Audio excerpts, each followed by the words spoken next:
Let's start our first in the morning, which is a lecture. Hopefully I can cover this lecture for 1 hour. And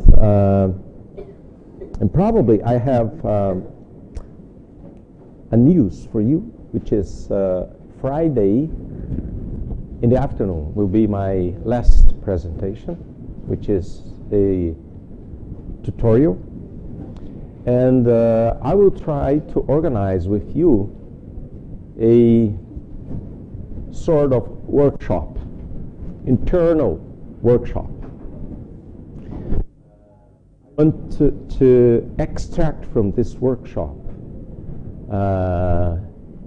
some information about our working week.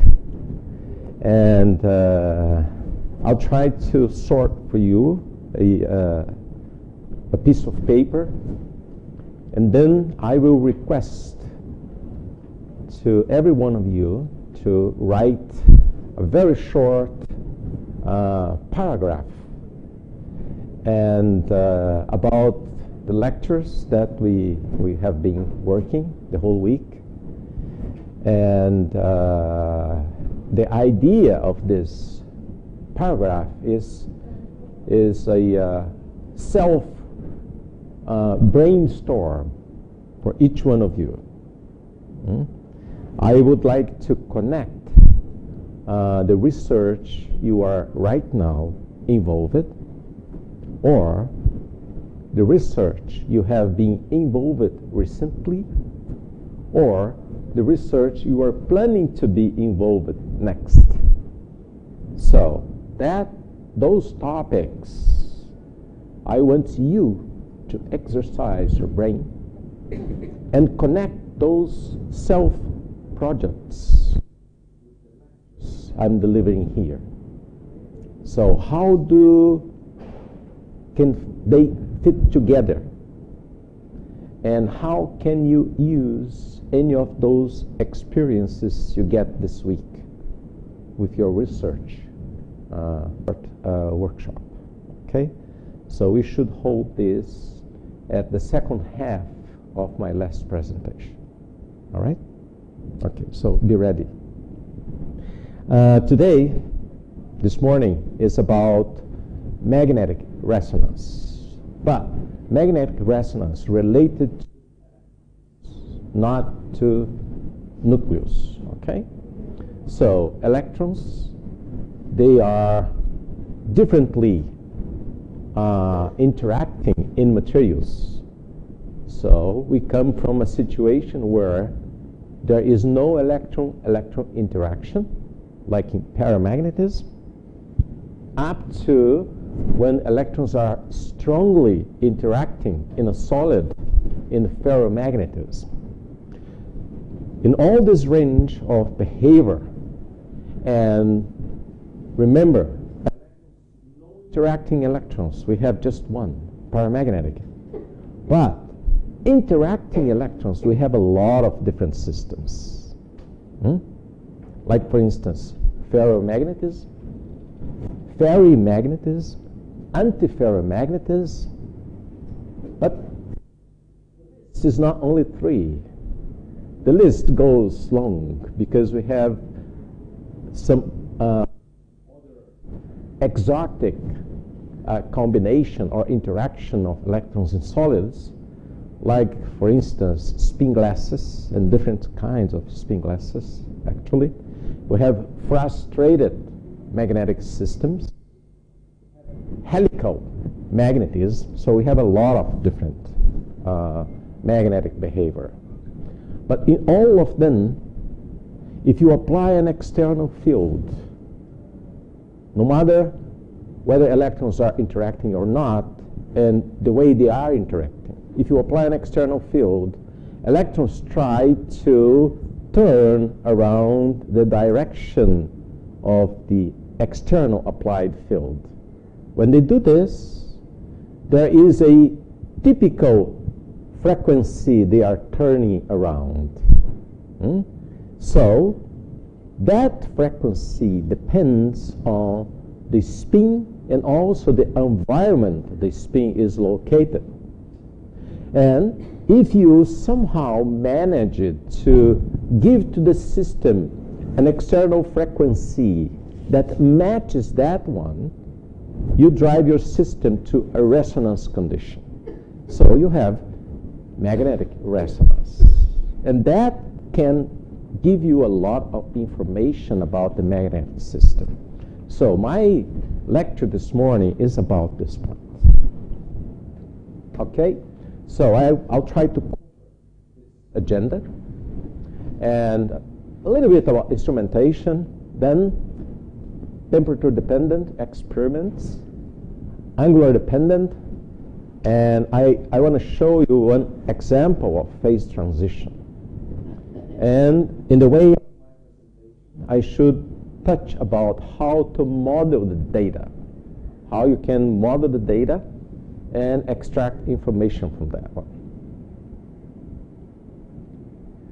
So here is a typical instrument we use these days. This is, if you try to buy this equipment,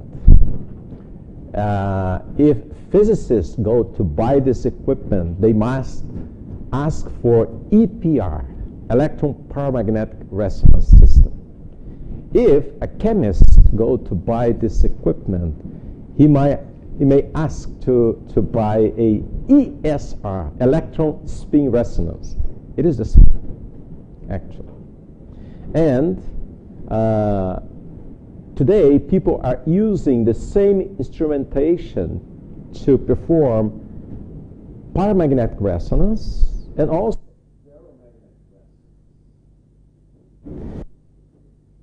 decades ago, we used a different approach to information or to look at ferromagnetic resonance and electron paramagnetic resonance. Maybe 30 years ago or 40 years ago, the systems we used to perform electron paramagnetic resonance was like this one. So the frequency is roughly fixed in a very narrow range, and then we just sweep the external field. On the other hand, 40, 50 years ago, ferromagnetic resonance was a little bit different. You might have almost fixed external field, and then you just sweep the frequency. But it is not easy to sweep frequency in a wide range. It is not. Actually, we had to change to make this sweep by range, and then we have to change instrumentation, unplug one system and plug to another one to cover the next range. That was not easy to do. And then we learned how to use the system to perform both EPR and FMR, which means electron paramagnetic resonance and ferromagnetic resonance. So what we do these days, if your system is very much magnetized, I mean, if the magnetization is very high, what we do here is operating the system in different range of frequency. So commercially today, companies can provide you systems that run in, let's say, in the range of 2 gigahertz, range of 4 gigahertz, 9 gigahertz, 36 gigahertz. This is standard. If your sample is very much ferromagnetic, maybe you want to work around 2 gigahertz. Then it is fine.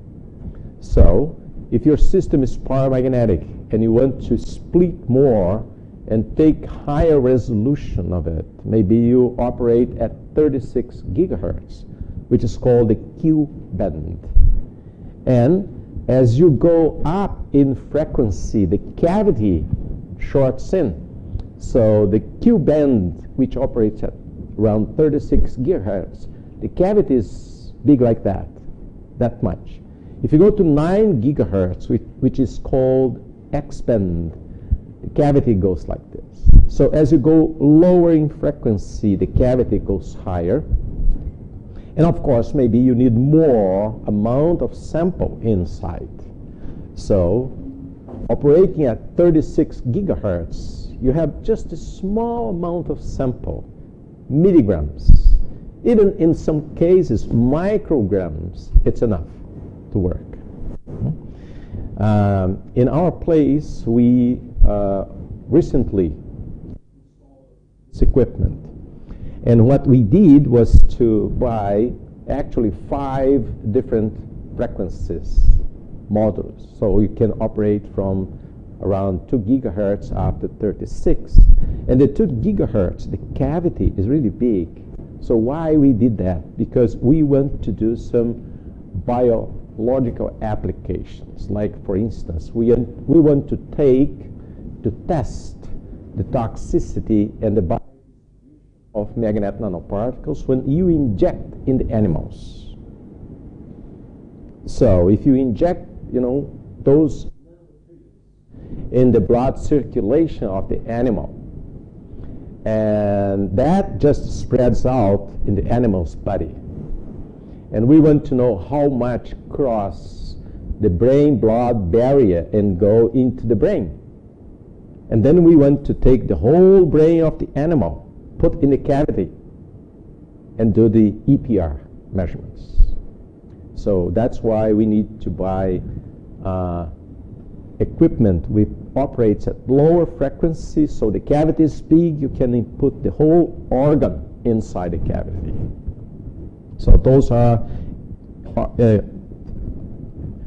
are options for working in EPR. But here you can see that's a real picture of EPR system. Typically, you have your magnet there. Magnet here goes up to 2 Tesla easily, no problem. If you need higher than 2 Tesla, you have to buy a superconducting system, which is not easy to operate with EPR systems. And those you have the modules of the cavity. I mean, probably one of these is Q-band, and the other one is X-band. And then you have all the control here and the control module over there. You can do everything by computer these days. It is system from liquid helium up to 400K. That's the range. It also provides a very nice goniometer, so you can turn your sample around very precisely. So you can orient your sample with respect to the applied external field. So that's a very interesting accessory. It provides you a way to do angular dependent experiments. Okay. Now, typically, what I was trying to tell you, I think I just mentioned 1 or 2 days ago, most of my presentations here, they will be related to nanomaterials. Eventually, I will talk about something outside this, but mostly. And in nanomaterials, mostly will be magnetic. So if you combine those two, so magnetism and nanomaterials, what you get is super paramagnetism, which is the topic of my tutorial this afternoon. So in a super paramagnetic system, what you have is a small particle, nano-sized. Typically, the size is below 20 nanometers, typically. And typically, a particle like this size at room temperature is already super paramagnetic. So if you take the hysteresis curve, it has no, it is complete, the cycle is completely closed. There is no gap between the upper and the lower state. So then in a super paramagnetic particles, what you have is the easy axis, which is the minimum of energy for orientation of the magnetic moment. But then this, the magnetic moment can eventually, it is typically aligned along the easy axis, but by thermal stimulation, it has a dynamics, a movement like this, and so the magnetic moment can follow the applied external field. If you apply a field here, the magnetic moment aligns over there. Okay? So this is a thermal assisted movement of the magnetic moment. And then if you apply an external field, the magnetic moment can turn, can precess around the external field. And this has a typical frequency. So that frequency depends on the characteristics of the magnetic moment, actually. And we can we can irradiate the system externally with a microwave. This is typical in the microwave. So we can externally apply a microwave. So here is the frequency of the microwave. That's a constant Planck. And then we can excite the system. So the external frequency can match the natural precession frequency, and then the system goes into resonance. So your circuit just senses when your magnetic material just absorbs energy from the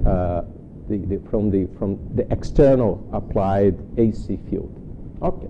Now, typically a very simple way to understand this process is if you take into account a system which has half, spin is 1/2. If you apply external field in a system which is 1/2, spin 1/2, it just splits in -1/2 and +1/2. This is called Simon splitting. And then you might have transition between these two levels.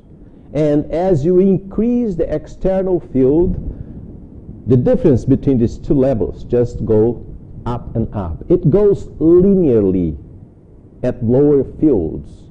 But if you increase the field even more, at some point it is not linear anymore. But up to maybe 2-3 Tesla, it is linear. Beyond 3 to Tesla, it deviates from linearity. But also it depends on the system, on the spin system. So, but at the range of operation of this kind of equipment, the energy levels coming from the Zeeman splitting, they go linearly with field. And then at some particular field, you might have this difference in energy. And if you provide your magnetic material this much energy from the external radiation, then you can provide transition from the lower state to the upper state. What you have is a resonance curve like this, typical resonance curve. But usually equipments, they don't provide this kind of output. They provide you the first derivative of the absorption. This is the absorption, typical, and this is the first derivative. Why do they provide the first derivative instead of the absorption itself? Because it's so easy to look at the spectrum and check the resonance field and the resonance line width. So the resonance field is exactly this point, and the line width is distance between this and that. So it's very easy. Besides this easy identification of resonance field and resonance line width, also you easily can check whether you have just one resonance line or superposition of many resonance lines. So if you do the second derivative, it is even more clear when you have only one resonance line or multiplicity of resonance lines. Okay, here we have a typical resonance spectrum of copper ferrite nanoparticles. In this case, very small copper ferrite, spherical nanoparticles were suspended in a liquid, stably suspended in a liquid. And then we call this magnetic fluid. In this case, the magnetic fluid is stabilized because the particles, they hold charge. It could be positive or negative charge at the surface, mainly at the surface. And then stabilization here comes because particles just repel each other because they have the same charge. In this case, we call this particular case of magnetic fluid, we call them ionic magnetic fluid. So the sample we took, this spectrum, is ionic magnetic fluid based on copper ferrite. And you can see clearly that the resonance field is clearly extracted from the spectrum. And also the line width, this is the line width. Of course, the shape of the spectrum might depend on the concentration of nanoparticles. If you increase the concentration of nanoparticles, at some point they interact to each other so strongly that you might have multiplicity in the resonance line. And the multiplicity comes from isolated magnetic nanoparticles, give you a typical, nice, symmetrical resonance line. But when the particles just bind together in dimers, trimers, or bigger agglomerates, then the resonance line just gets distorted. So you can see clearly this, and I will show some examples of this situation to you later on. Okay, now these two informations are very important, the line width and the resonance field. And we can model the line width. There are different models for this one. Depends on particular case of the magnetic interaction in each of these materials. But one typical way to model is using the temperature dependence of the line width. And there is a model that shows that the resonance line width goes with the temperature like a hyperbolic tangent like this. And this is the energy, and the energy is related to the barrier of energy that you can, the magnetic moment of the particle needs to go over to turn from one direction to the other one. So that's the barrier, the energy barrier. And this energy barrier, usually a magnet nanoparticles scales with the anisotropy constant. It goes like this.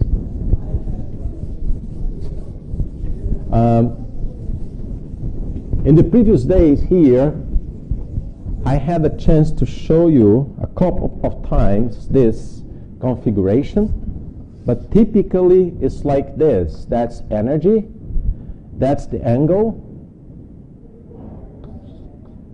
and the system goes in a double well potential, okay, between 0 and pi.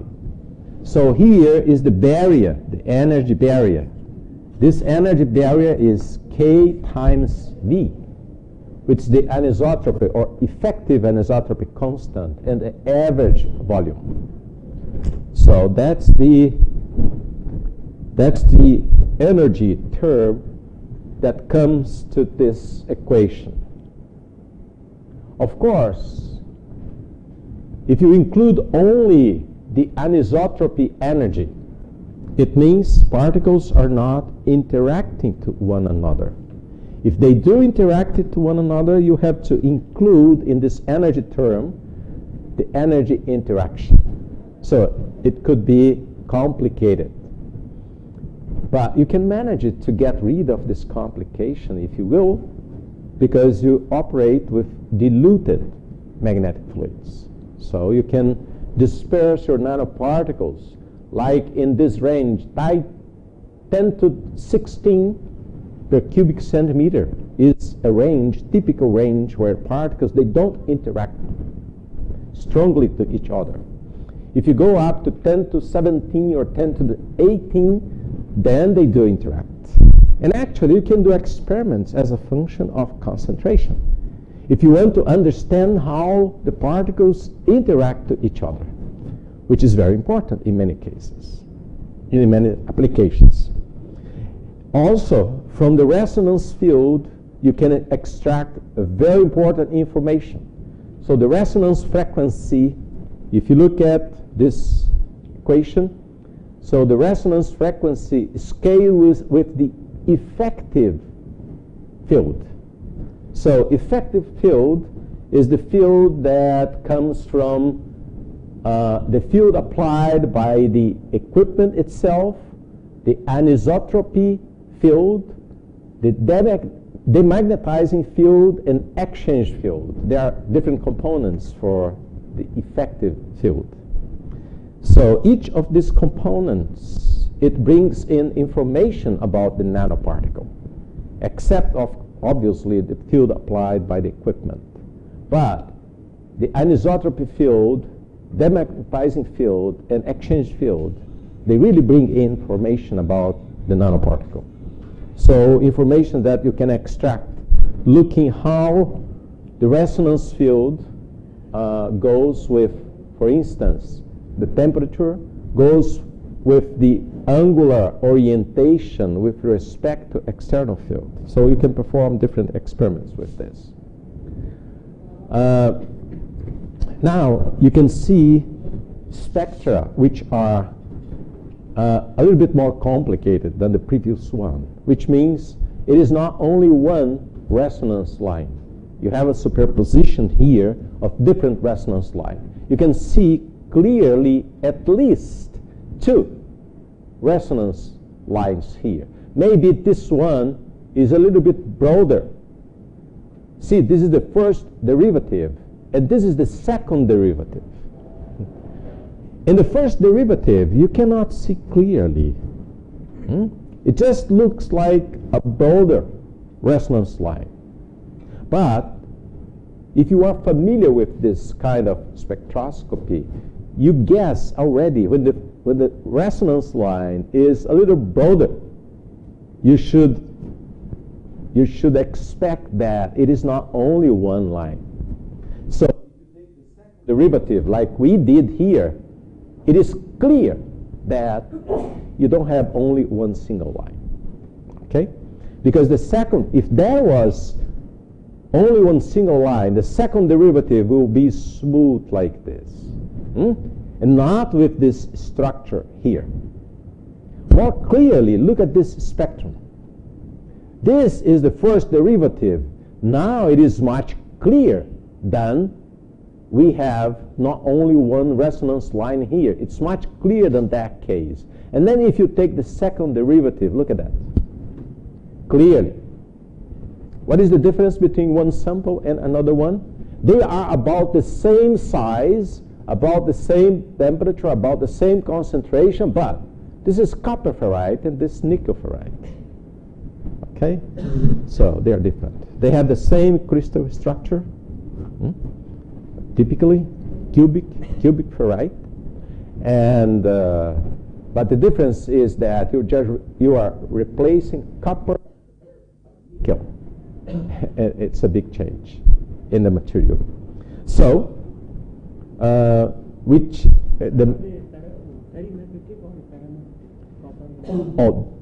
no, this material at room temperature, they are super paramagnetic. Most of them. If you lower the temperature, they go to ferrimagnetic. All of them, they just have a phase transition to ferrimagnetism. Huh? Nickel ferrite. Really, like if it is below certain size, it shows super paramagnetic. In some cases, it shows ferromagnetic. Yeah. Well, what is the what is the understanding of your comment? The understanding is, even though you synthesize any of those ferrites, the same size, the same composition, but different routes of synthesis, you might end up with different materials. That's the reality. So you find this in the bench experimentally. And in one sense, it is good because it means this material system is very rich in properties. So it allows you to manipulate the system in so different ways to get different response. But in the other way, they are very difficult to understand. So it's still, remember, we are working with ferrites for almost 100 years and not working with them, but using them in different technologies for, maybe over 100 years. And still we don't understand clearly those systems. So it's a very rich system, actually. And when you make them small in the nano size range, and if you change the shape of them, so you might guess how wide the opportunities in terms of material size they can provide you. It's a lot. Okay? Now, here is one experiment like I mentioned to you. It's room. It's ionic magnetic fluid. It's room temperature, but we just changed the concentration. Look at that. From 10 to the 14 up to 10 to the 17. What is the message here? As you increase the concentration, particles just start to interact strongly and strongly. And you can see clearly the signature of this in the resonance line. Look at that. Very clear. It comes from basically one resonance line to a multiplicity of resonance line.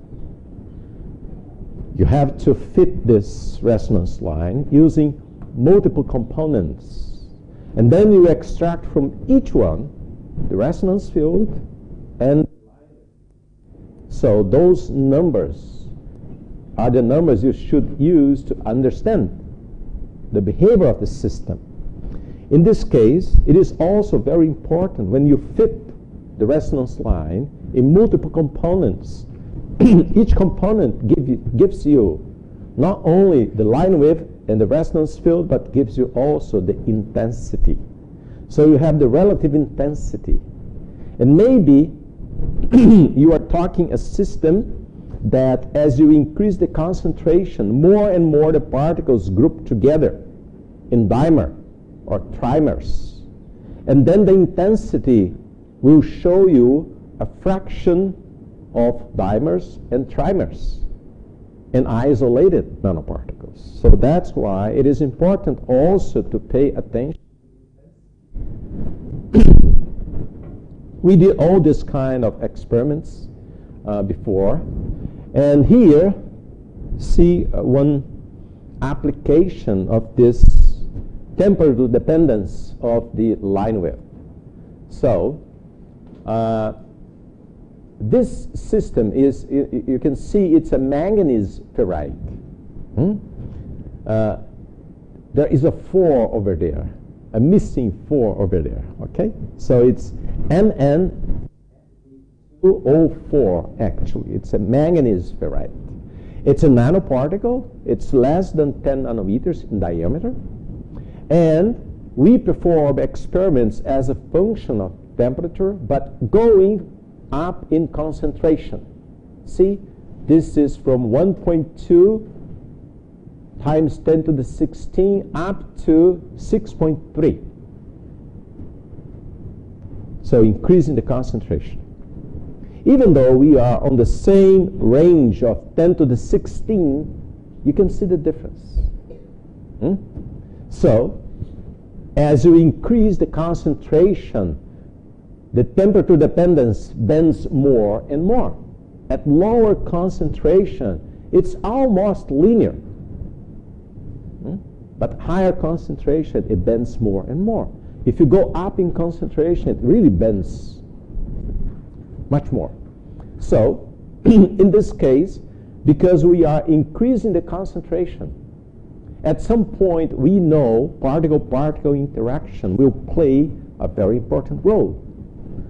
And then we have to include more terms in the energy term. Not only the anisotropy energy, not only this one. So we have to include, for instance, particle-particle interaction, dipolar, magnetic dipolar interaction. Because those particles, they have a magnetic moment.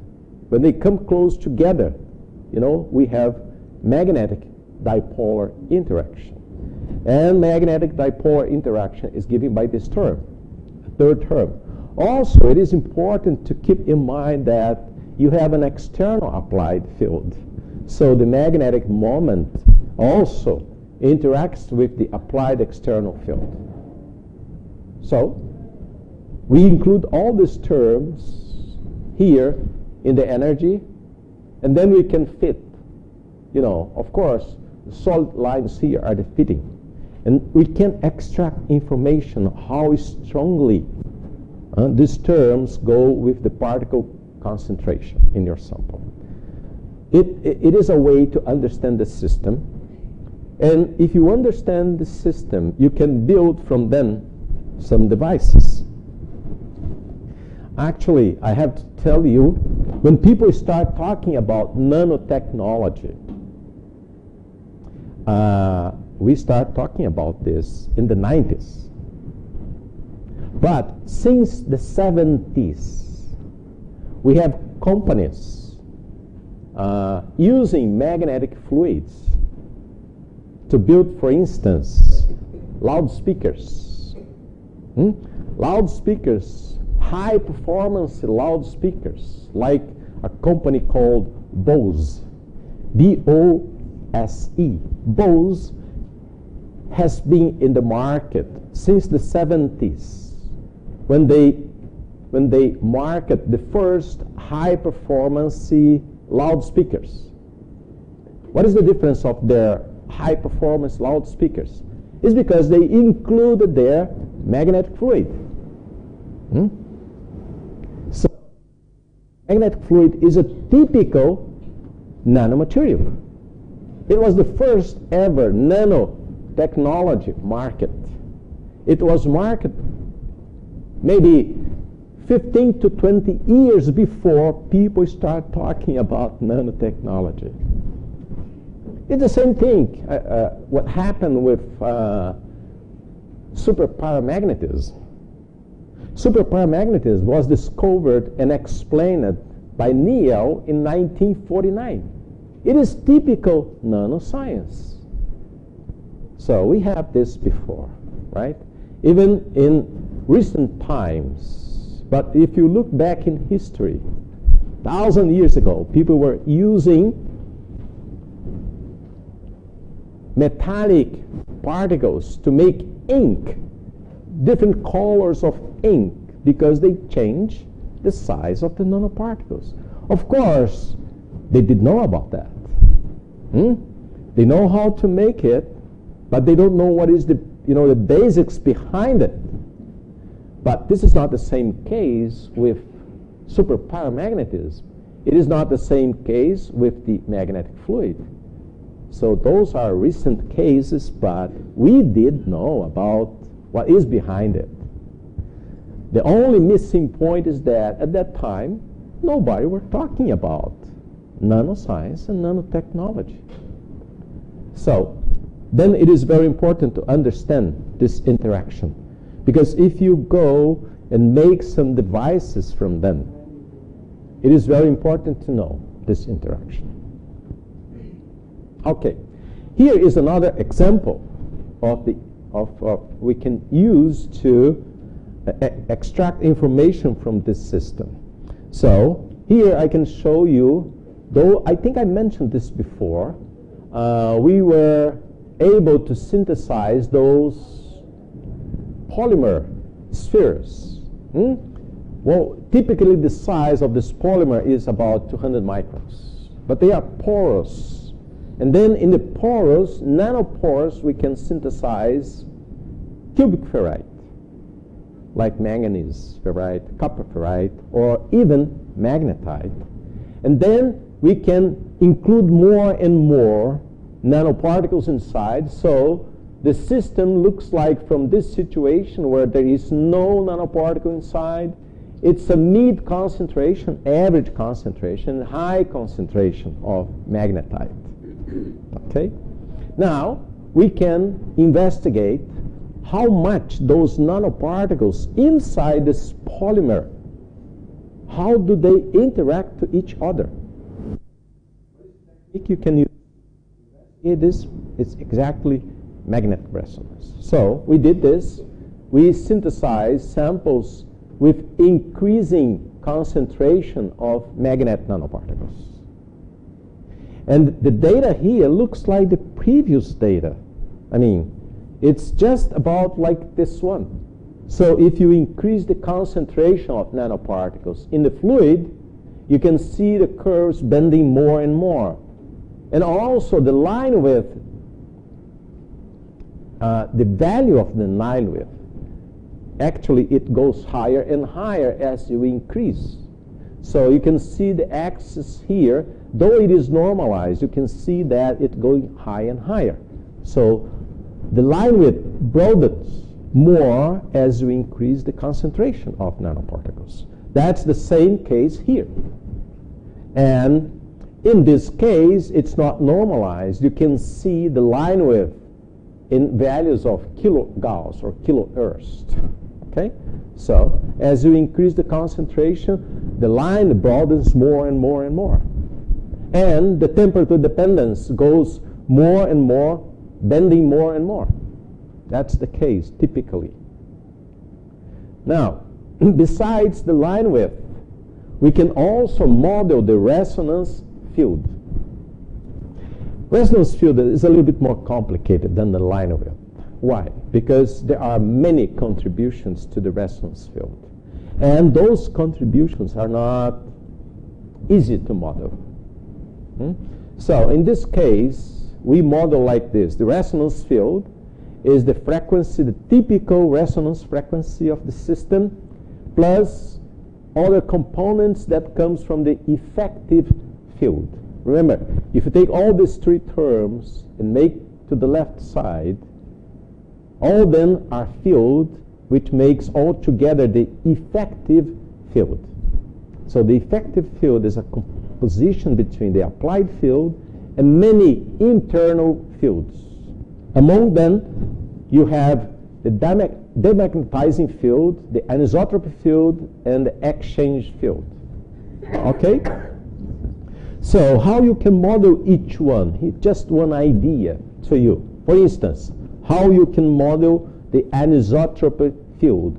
Typically, for uniaxial nanoparticles. What that means?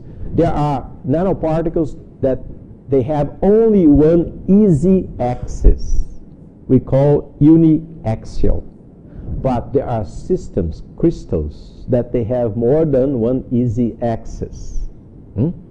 So this, you can express the anisotropy field in terms of the effective anisotropy constant and the saturation magnetization, like this, only if your system is uniaxial. That's easier to do.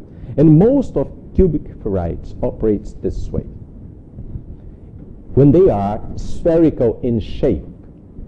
If they are not spherical in shape, it could be the case of two easy axes due to the shape.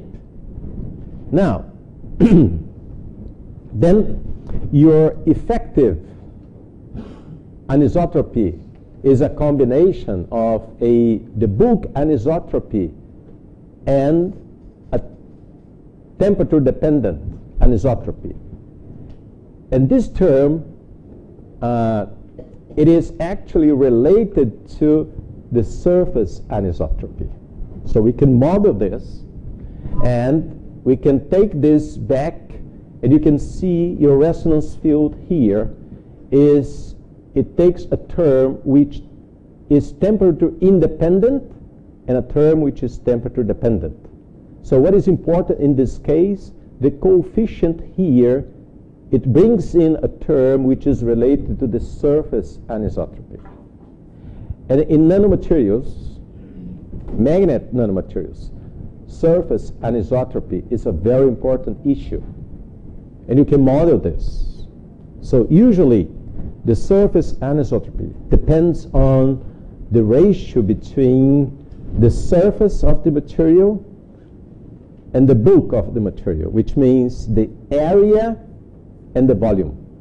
So surface anisotropy depends on this ratio, area over volume. In this case, you can model easily this term a little bit further. Let me show you. And also you can investigate how the system can respond if you change the angular orientation of your sample. But to perform angular measurements, you have to do something, which is, in the case of fluids, like magnetic fluids, which are very easy to perform angular variation, before you do your experiment, you have to put your sample in the cavity, zero field, room temperature, which means liquid, and then what do? You apply an external field, the maximum your equipment can provide you.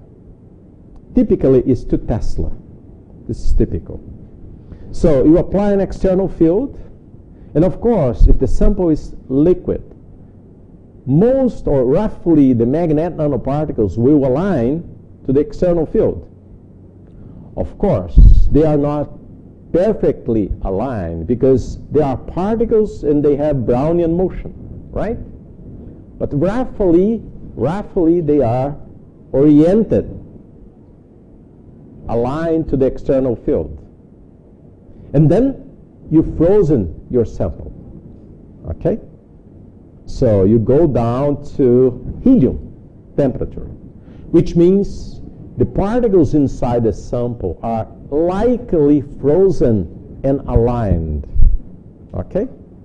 Once you have that one, now they are aligned, let's say, horizontally, because the poles of the magnet are here, okay? They are aligned this way.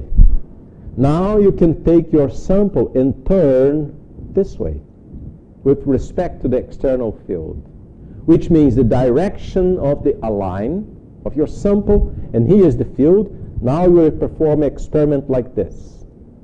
There is angle between the field, the applied field, and the direction of the magnetic moment alignment. This is what we call angular experiments. So why this is interesting? It is interesting because from this very simple experiment, it's not difficult experiment, very simple, you can extract the anisotropy constant. Sir, how about thin films? If I have a thin film, how could I get that? Well, if you have a thin film, you can perform this. It's very interesting, your question. Because in many cases, when you fabricate thin films, there is a natural orientation of the magnetic moment in the thin film. So, atoms, when you produce your magnetic thin film, no matter what the technique you are using to do it, what happens is that when the atoms sit down on the substrate, they do oriented somehow by themselves. They do a self-organization. So, you don't expect that those atoms will settle down on the substrate and orienting their magnetic spins randomly difficult to do like this. Usually they have a preference, which is minimization of the free energy. And then you can investigate using this technique easily. You can take your substrate like this, horizontally. Here is the field of the equipment, and then you can perform this experiment. People are doing this a lot, actually. Yeah, and then you can orient your substrate like this and do your experiment like this, easily. We have been doing this also. It's a very interesting experiment. So you can find, in your case, in your question, you can find what is the direction the spins are oriented easily, experimentally and easily. In this case, we can easily find the anisotropy constant, which is not something like as indirect as when you fit the magnetization curve. So if you fit the magnetization curve, the hysteresis cycle, you can extract also the anisotropy constant. But you need to know the particle size dispersion. In this case, you can extract the anisotropy constant directly without taking into account the particle size. Of course, you are going to extract the average value of the anisotropy constant. So those are typical experiment from angular variation. So in this case, we took manganese ferrite, in this example, just manganese ferrite with different particle size. See, from about 4 nanometers in diameter up to 11 nanometers in diameter. So we just changed the size of the nanoparticle, and we perform angular variations in different temperatures. You can see. So we can go from, in this case, from about 120 to about 180 Kelvin. In this range. This is magnetic fluid, but in this range. The sample is frozen, completely frozen. So below 200 K, they are typically frozen. So, the magnetic, what we call magnetic texture, is fixed in your sample. And then you can see how much they change. Look at the blue line, which is this size of the nanoparticle. And then if you perform, if you change the temperature, it just shifts from this resonance field to lower resonance field. It's a typical trend. But then you can investigate as a function of the angle. And here is the plot as a function of the angle. So you can see that for the lower temperature, the amplitude of the blue curve, the amplitude is much higher than the amplitude of the red one. You can see clearly. It shows you, actually, the temperature dependence of the anisotropy constant. We say anisotropy constant, but actually it's not a constant. So we should say anisotropy. And then we can scale the amplitude of this curve, which is the angular variation. It comes from 0 to 180. So the amplitude actually scales with the anisotropy, magnetic anisotropy. And it shows you that as you warm up the sample, the magnetic anisotropy just goes down. It is a temperature-dependent parameter, actually. Okay, now, well, let me get back here.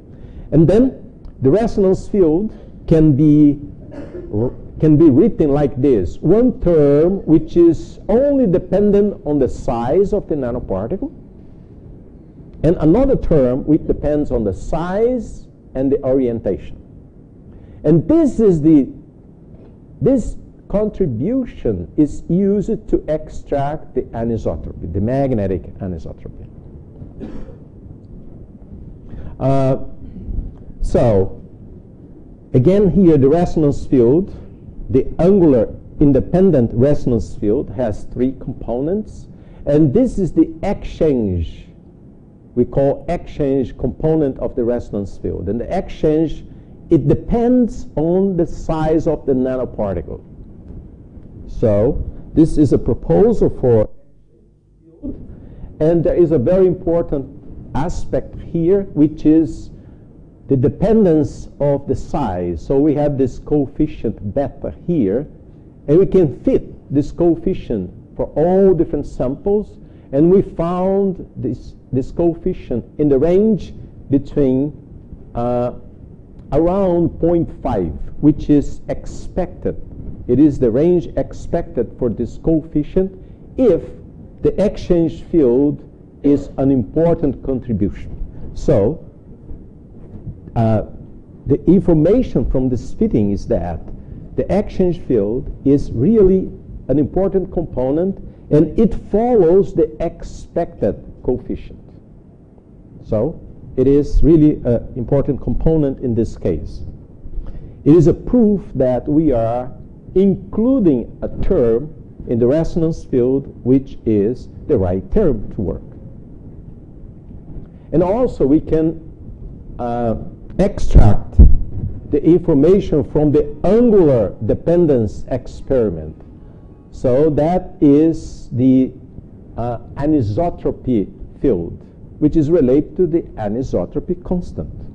So the anisotropy field depends on the angle, and here are the polynomial. So typical polynomial.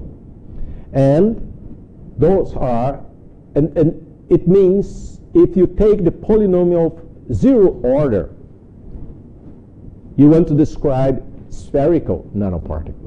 And we just need to take, because we know those particles are spherical. We expect those particles to be described by this polynomial. And number 2 here is uniaxial. And then we also expect these particles, cubic, nanoferrite, spherical, to be uniaxial. So we use the right polynomial to describe this. And we can model this component, this field, as a combination of volume anisotropy field and surface anisotropy field. So anisotropy has two main components, bulk and surface. Okay? And the surface anisotropy scales also with the size of the nanoparticle.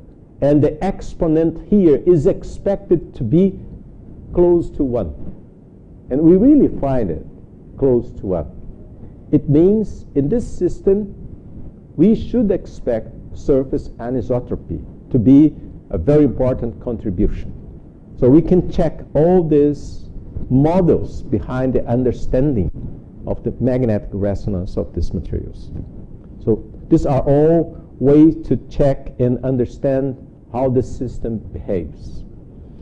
But when you bring all nanoparticles, magnetic nanoparticles together, especially if they are suspended in a fluid, there are many kinds of interaction. They can talk to each other, actually. So, mainly we have 4 kinds of interaction, particle-particle interaction, that we should take into account. Maybe 1 or 2 of them are dominant, but you should look carefully one by one. So, one interaction is the magnetic dipole interaction. That's typical. You should expect. If your particles are magnetic, eventually, if you bring them close together, they will interact. That's typical interaction. Another one is the van der Waals interaction. So when the particles come very, very close together, van der Waals interaction may act in your system. In a very high concentrated sample, you should expect this.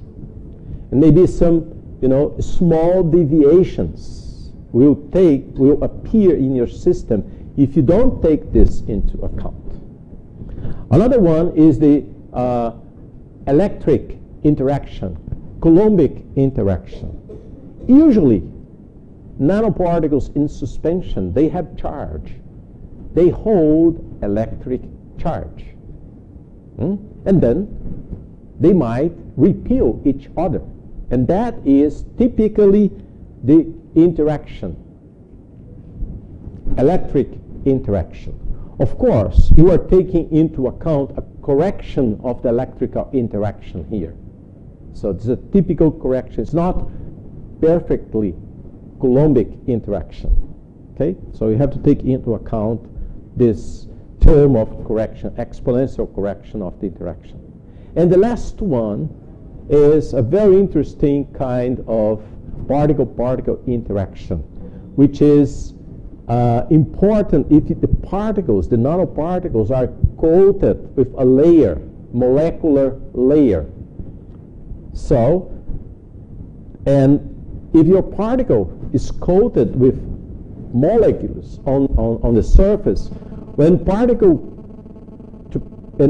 when the particles come close together, eventually those molecules start to interconnect to one another. And then you have here a case of a huge contribution of entropy. So, and this entropy interaction gives you a strong contribution to the particle-particle interaction.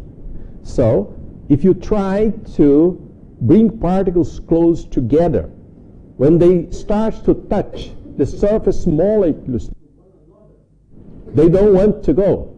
So van der Waals want to bind them together. But entropy doesn't want them together, because if they interconnect each other, which means reduction of entropy. And thermodynamics tell us nature doesn't like it very much. Nature wants to keep the system with the entropy as high as possible.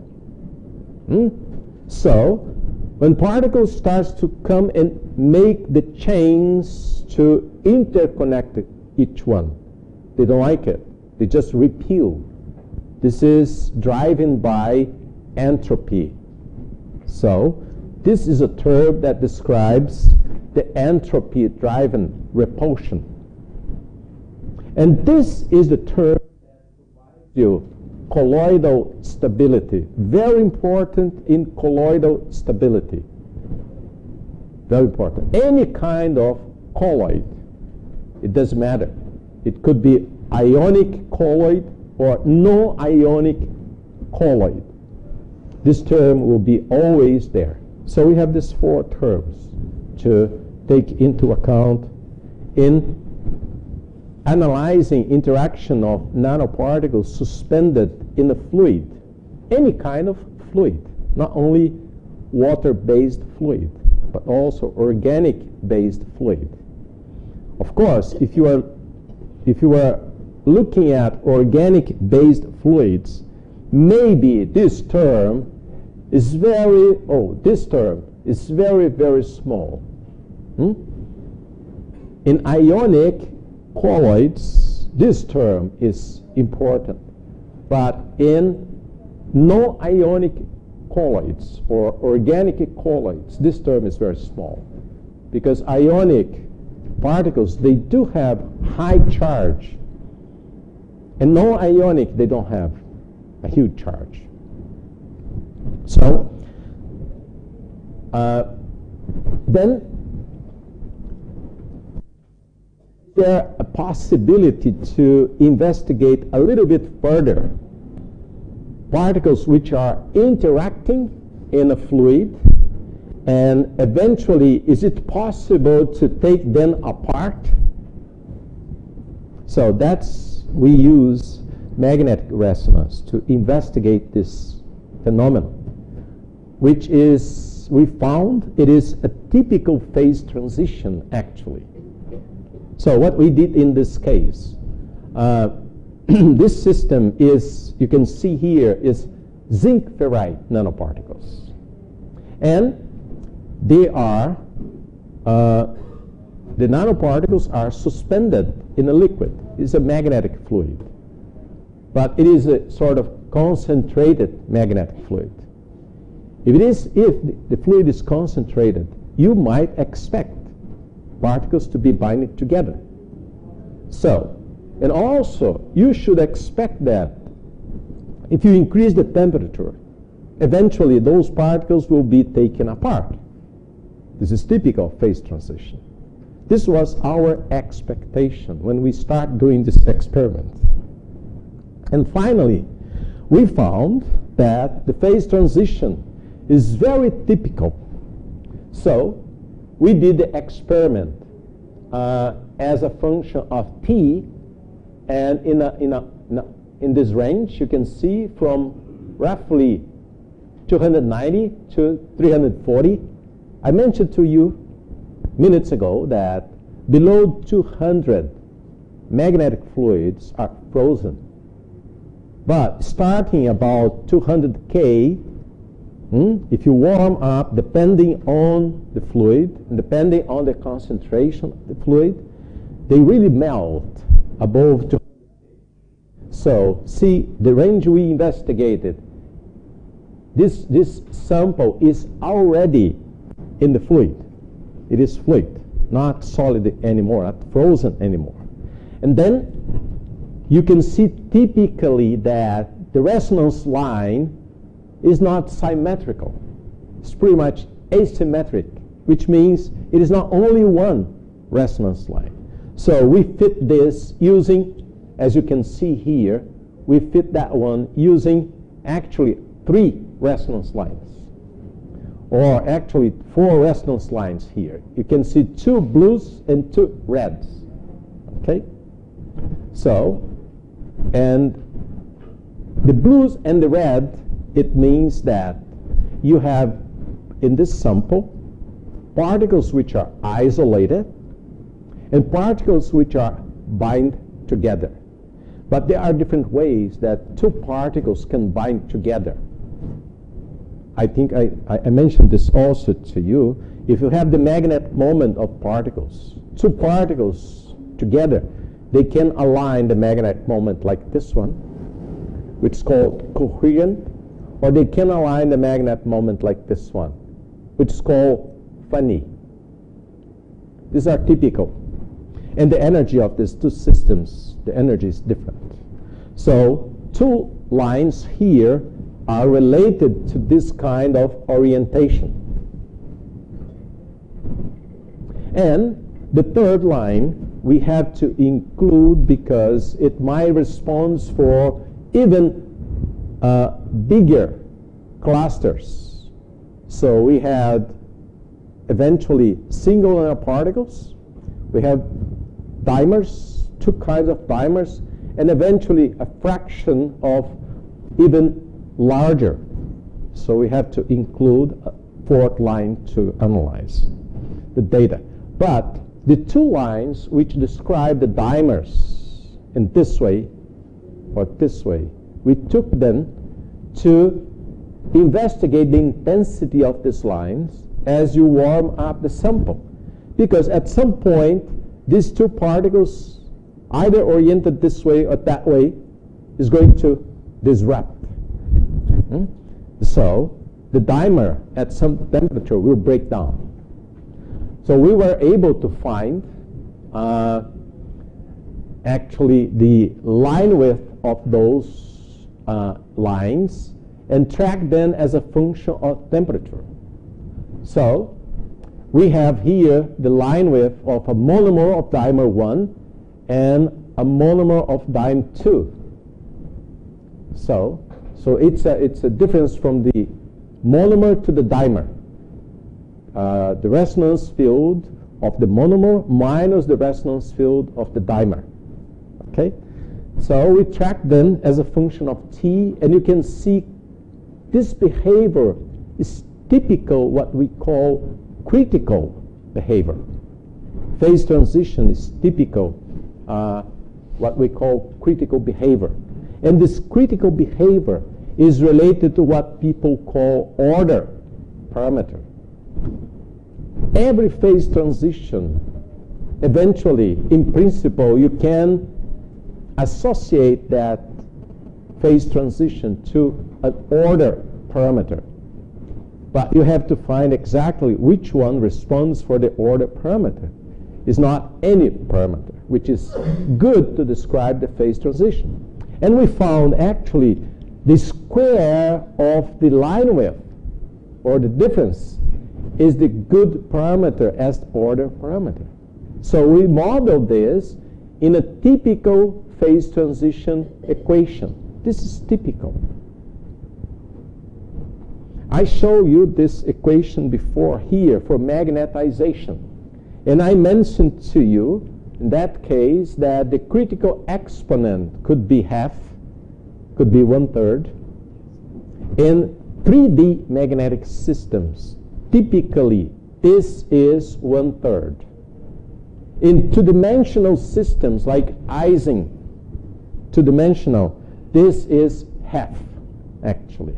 So, when we took the experimental data, we found that actually it's not the difference in field, which is the order parameter, but eventually the square of it. The square, it is the order parameter. And maybe you have a picture behind why is the square and not the value, the linear value, which is likely to be the order parameter. So when you fit the data, you found this critical exponent like 0.21. But the square of it, if you square this one, is close to half, right? So 2 times 0.21 is going to give you 0.42.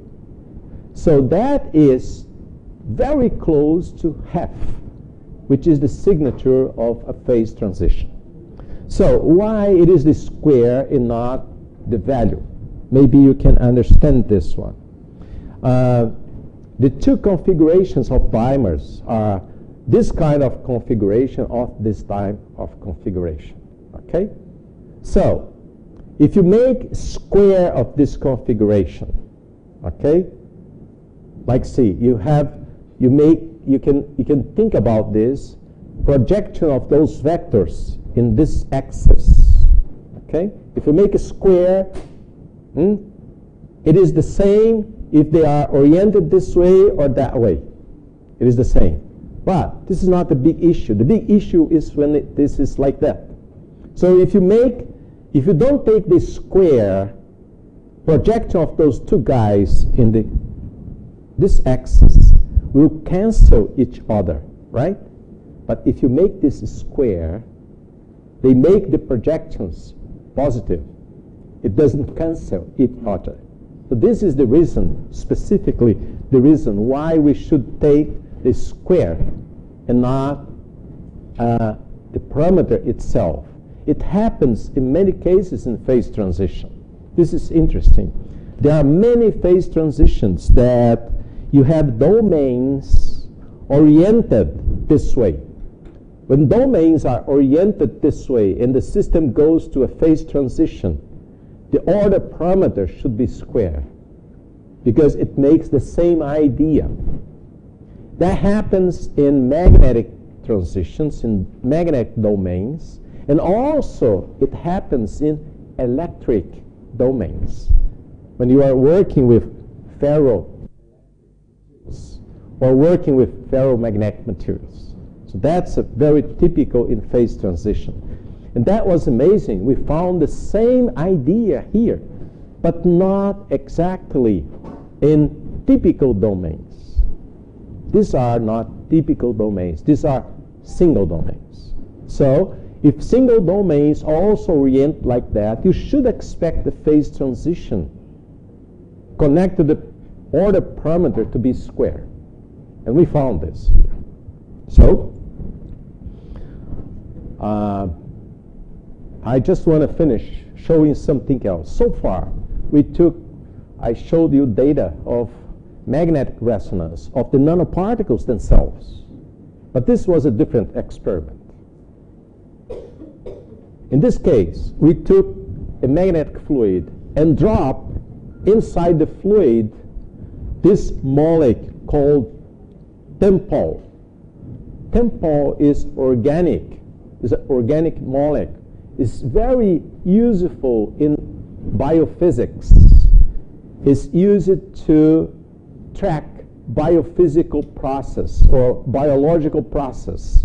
And then you can investigate the biological process using magnetic resonance. So tempol is a free radical, actually. It's a marker. And then our idea was how nanoparticles can make influence on the tempol typical EPR spectra. That was the question. So the typical EPR spectra of tempol are these three lines.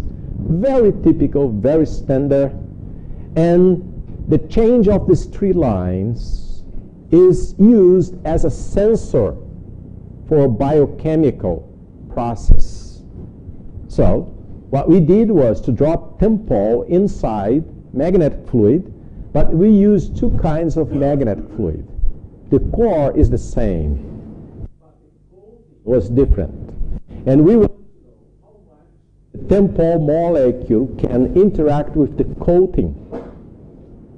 One kind of coating here, another kind of coating there.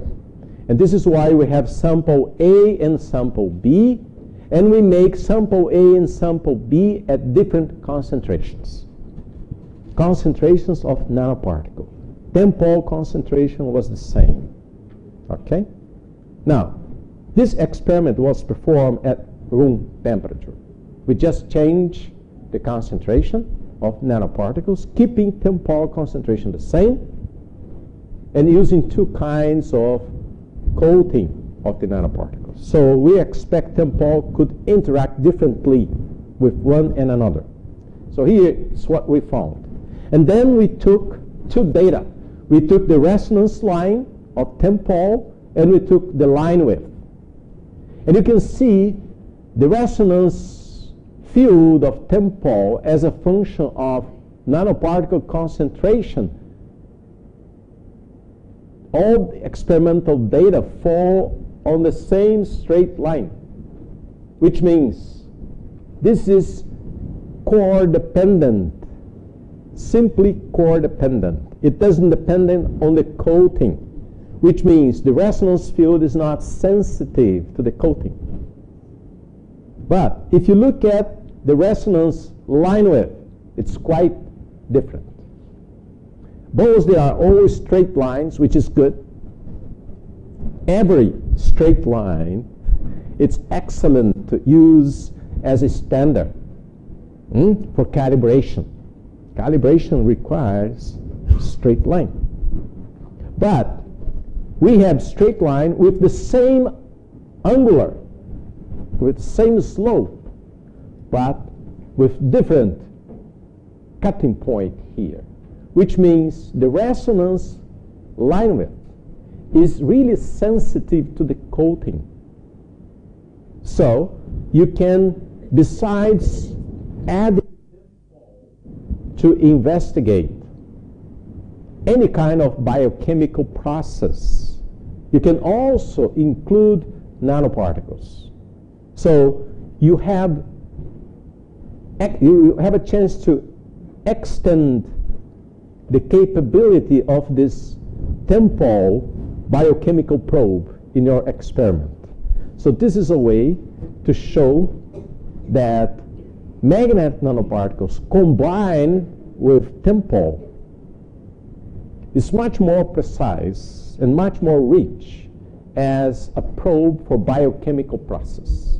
So after this work, and we have a co-author on this paper, which is Professor Alonso.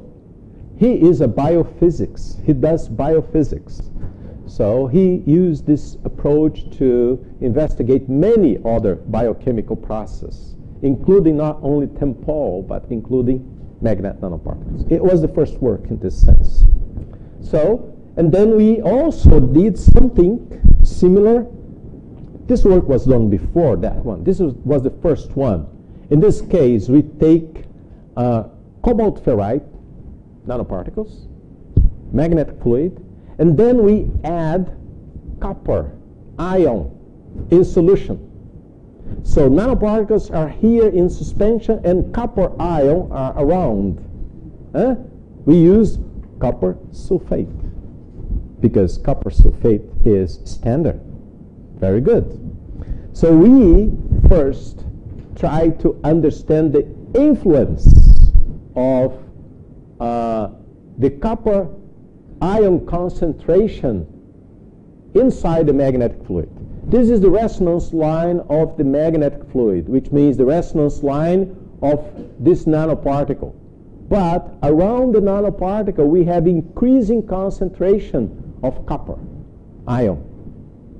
The question was, how does the copper ion can influence the resonance line of the nanoparticles?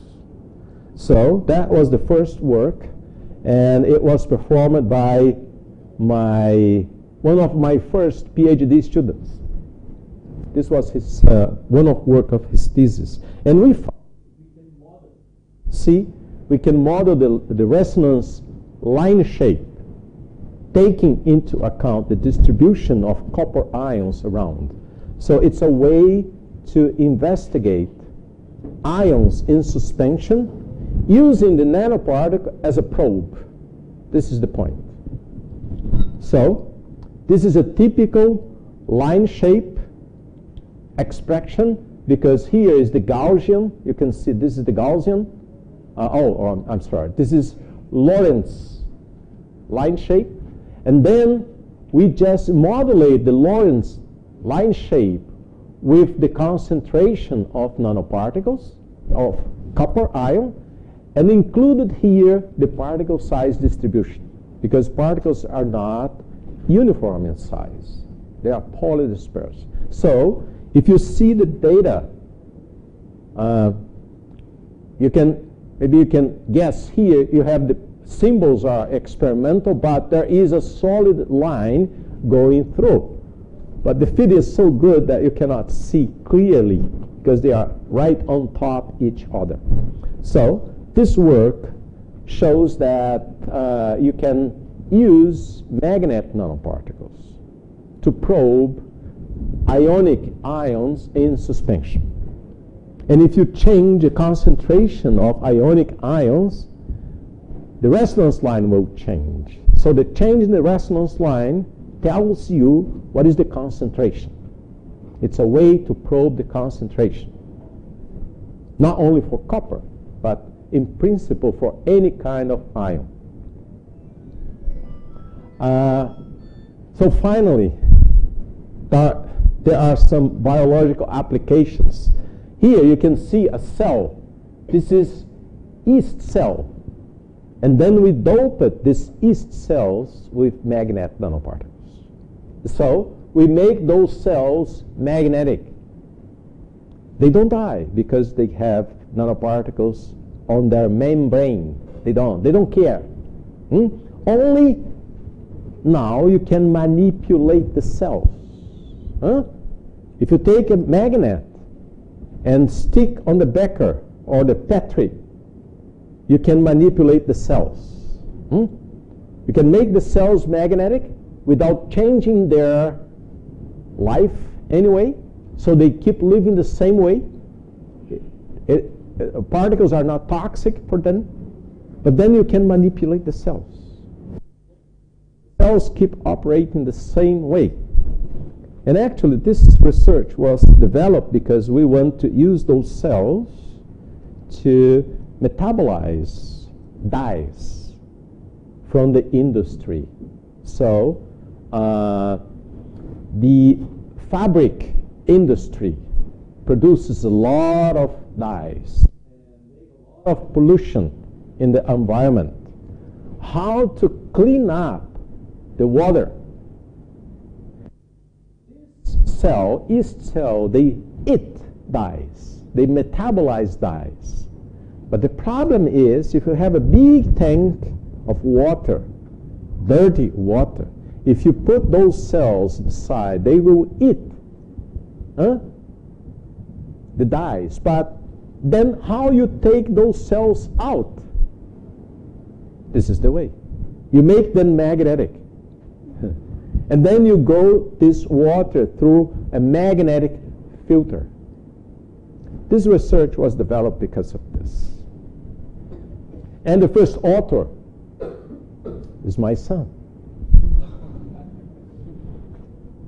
This was the only, he was undergraduate student at this time. And he was doing, research, because in Brazil, undergraduate students can apply for a scholarship and start doing research. But he did just this one and had no time to do anything else, because he was in the medical school doing this kind of research. Today he is a surgeon, very busy. These are, the magnetic resonance of those cells, actually. So we understood a little bit about the cells which were doped with magnetic nanoparticles. And this is another example. You can see here, this is lung. We injected magnetic nanoparticles in the blood circulation of mice. And those nanoparticles are coated with a special molecule called DMSA. And DMSA, if you coat any nanomaterial, with DMSA, and inject, it goes straight to the lung. Very particular behavior of this coating. And that is interesting, because you can take drugs which can be used for treating lung disease. We did this. So this is a proof that we can inject the nanoparticles in the circulation of mice, and then 10 minutes after injection, you can see clearly the magnetic nanoparticles in the lung. These are the magnetic nanoparticles. This is magnification of that one, clearly. And you can track this using magnetic resonance. Not only in any organ. Here you can see it in lung and liver. But you can track them, and besides this, you can check the kinetics of these nanoparticles. See? And this is how the magnetic nanoparticles we first inject in the blood circulation. But as you inject that, nanoparticles will circulate and they go to different organs, which means the concentration of nanoparticles in the blood will go down in time. And you can follow how quickly they go out from the blood circulation. Here is, we just took time by time a very small sample of the animal's blood.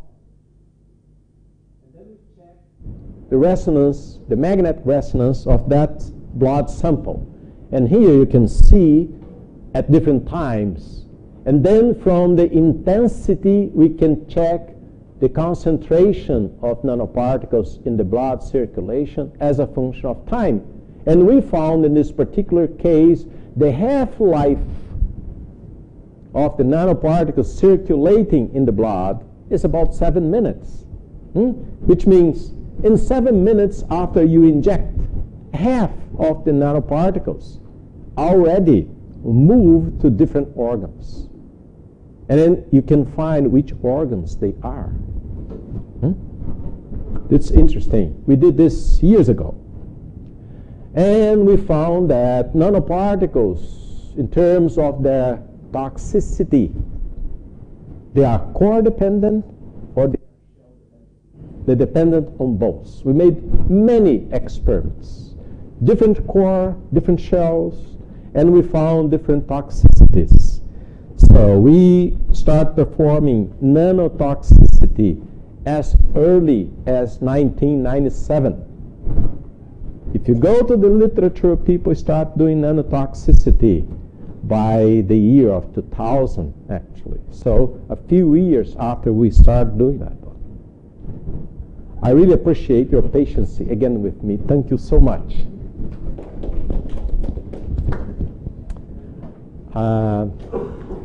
Maybe you may have some questions, but maybe we can collect this question to the afternoon, okay? Because soon I think they will serve the lunch, and you might be a little bit tired because it was a bit longer today. Thank you.